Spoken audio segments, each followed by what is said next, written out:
How's it going? It's Vasco from the Angular University, and in this lesson we are going to understand how to use Angular 2 HTTP, so the module, the standard module, to build our service layer.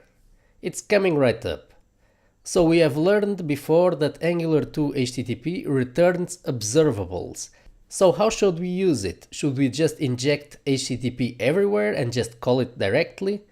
The answer is no, we should use HTTP inside our service layer, and our application, our components should call the service layer and get back observables.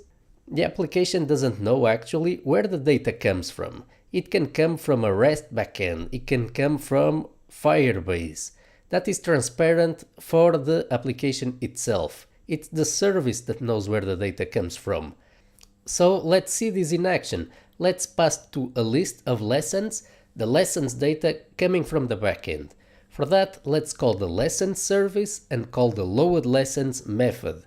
This method will get us back an observable of lessons. So an observable whose values are arrays of lessons. Let's assign this to a variable lesson $. Again, this is an observable.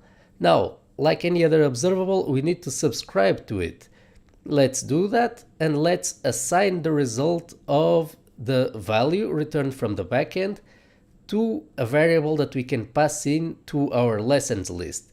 The member variable lessons is of type array of lesson, and lesson is just a plain TypeScript class that we have defined. We can see it here. So in our success handler, we receive the next value of this stream, which is an array of lessons. We are simply going to assign it to our member variable lessons. We are now going to pass the lessons variable to our lessons list component, and this should print our lessons to the screen. But now, what does exactly the lessons service look like? Let's have a look. Let's now implement the loadLessons method in our lessons service.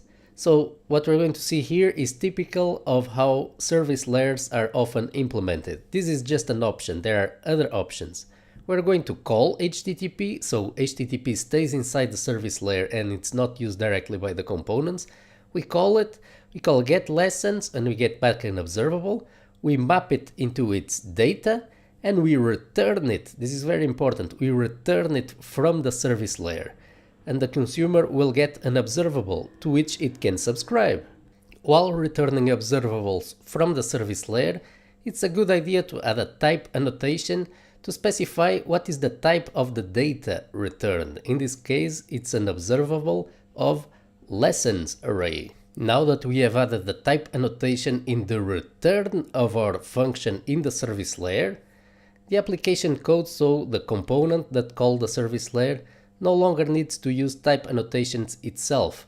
The lesson observable variable will be immediately known by the TypeScript compiler as being an observable of lesson array.